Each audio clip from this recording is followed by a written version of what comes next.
feel like no matter where I go, 10 times a day, I find myself asking myself this question. I find myself going like, hey man, is anybody else seeing this shit right now? Have I stepped into a parallel fucking universe or something? Like, I went to buy a coffee just a few weeks ago from a coffee place. Just so there's no confusion, I didn't go to a shoe store, I went to a coffee place, okay? I go up to the lady behind the counter and I go, can I have a coffee? And she goes, well, we have a special promotion. And today for $2, you can get this drink and it has vanilla and there's whipped cream and there's sprinkles on it. And I was like, that's cool. I don't want that. May I have a coffee? And she goes, it's the last day of this special promotion. And I was like, oh, I think I understand the full scope of the promotion. May I have a coffee? And she's like, you're a fucking loser. Here's the thing, this woman was enormous, okay? She looked like 4 people melted into one. So I was like, you know what? You're super fat. You know when shit tastes good. Hook that shit up. I want to try it, right? And she goes, it's $2. And I go, all right. And then I extended at 20, and she goes, And I go, I'm sorry? And she goes, I don't have the change for that. And I was like, oh, so what do you want to do now? Are you saying I have too much money to shop here? And she goes, we just can't handle it. And I was like, handle it. It's a 20. Like, I didn't put the Hope Diamond on the counter and go, figure it out, stupid. Like, it's reasonable, right? And she was just all shoulders, like, oh.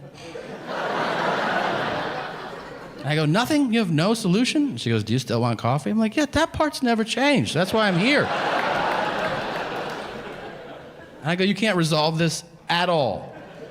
And she goes, you could ask somebody else for change. And I go, another customer in line? And she goes, yeah. And I go, what about the box with buttons in front of you? So I turn around to the line of people and I go, excuse me, do any of you guys have change? Everybody was like, oh, you fucking asshole. Like, you're at the place to get change. You're right there. But then there's one Arab guy, and I'm not saying that means anything, but he was, so why leave it out of the story? He goes, I have everything. And I was like, oh.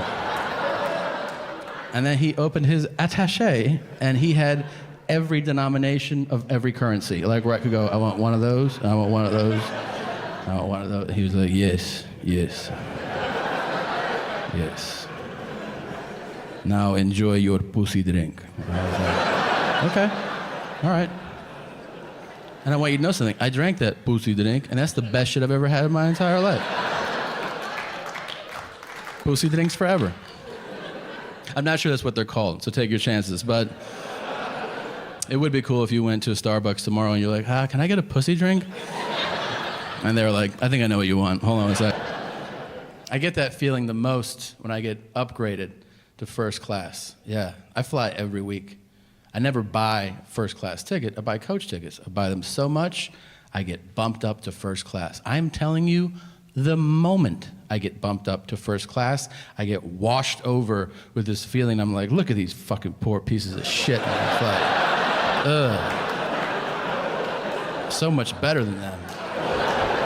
Don't stand next to me. Dude. I dare you to try to come up from coach and use the first class bathroom when I'm there. I'll put my hand on your chest, okay? There's a pig trough in the back. That's for you guys. It's for the big ballers up front. Some people buy first class tickets. I always feel like they know you got upgraded. They always give you the look like, by the way, we fucking know. You can sit up here, but I feel like I was gonna die a few months ago. I called a car service to take me to the airport. You know, when you're like, I got $60, let's fucking do this, right? This nice town car comes to the house. The guy gets out, he's got all white hair, much older man. From the beginning, he makes me uncomfortable when he calls me sir. I don't know if you've ever heard a guy way older than you call you sir, and you're like, hey man, you're like 1,000 years old. You have a couple weeks to live, maybe. How about we drop the formality, okay? I get in the car, he goes, is the temperature all right, sir? I go, it's fine. He goes, would you like a bottle of water, sir? And I go, you don't have to call me sir. You can just call me Tom. And at that moment, all of his professionalism went out the window. The very next thing he said was, you smoke weed? And I was like, I mean, yeah, sometimes. And he goes, do you want to smoke some now? And I was like, I mean, yeah.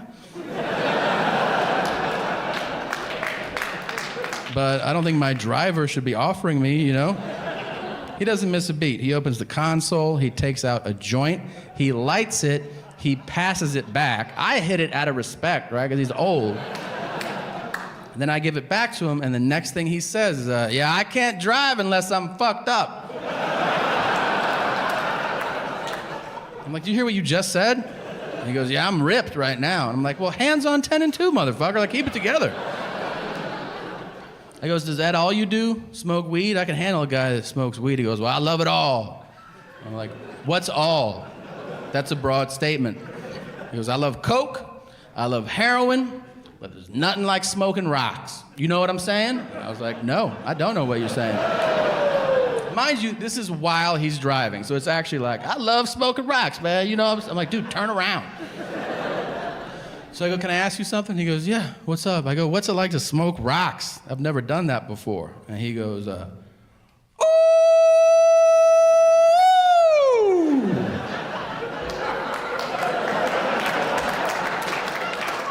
I was like, is that the whole sentence? Is that it? He goes, that shit is the best. And what I like to do personally is I like to sit in my apartment and fire them up. And then I look out the peephole and I watch people walk around. And I just freak the fuck out about what's gonna happen next. And then he gave me a head nod like, doesn't that sound awesome? I was like, dude, that sounds terrible. That's called a panic attack. And that's a horrible sales pitch for crack. Now I'm definitely not gonna try it. We pull up to the airport, and I go, it's none of my business, but I think you're too old to be messing with all these drugs. And he goes, I don't do it anymore, Tom. Yeah, it was sir at the top of the ride. Now it's Tom, you piece of shit. I don't do it anymore. I did it when I was younger. And I go, all right. And he goes, I mean, I still do it every once in a while. But you know what they say. If you do something every once in a while, it's not that bad for you. And I was like, dude, I think they mean that about like pizza and chocolate. Nobody ever means that for crack, just so you know. I've never heard, what are you doing? I'm smoking rocks. Well, not every day, okay? You crazy kid.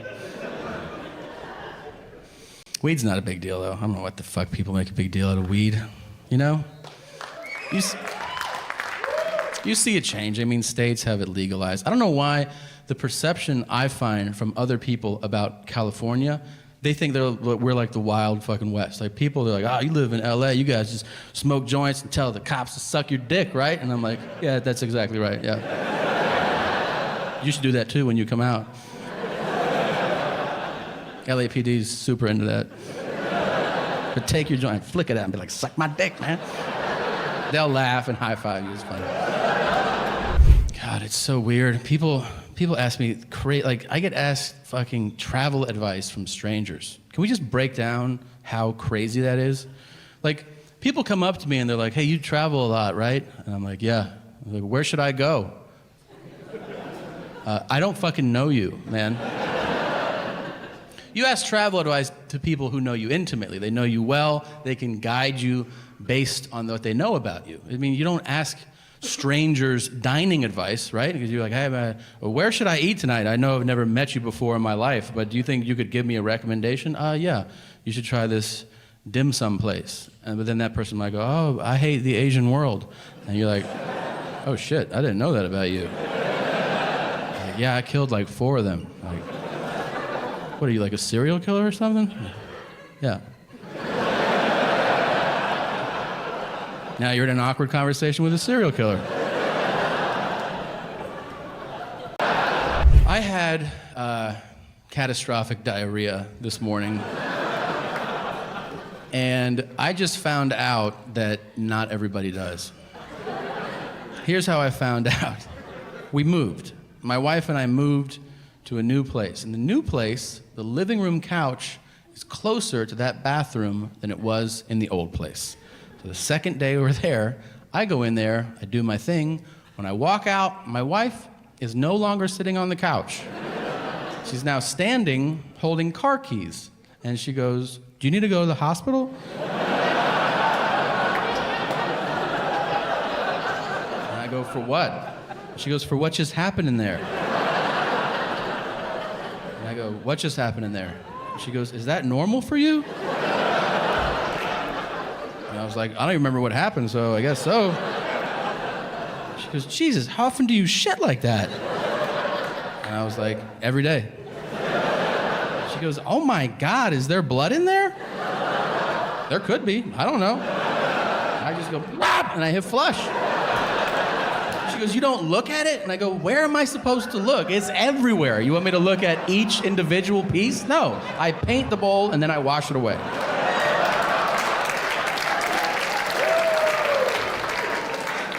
That's how I found out at 34 years old that not everybody has diarrhea every day.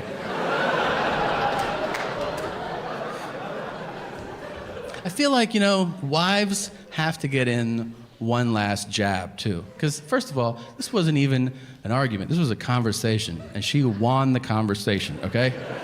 She did. I feel horrible about my digestive system. You win. It's settled. I'm sulking on the couch. She's going to leave this day, right? And she stops at the door. She's leaving the house, and she goes, "You know you're probably going to die." And I was like, "Cool, babe. Have a good day. I'll see you when you go home."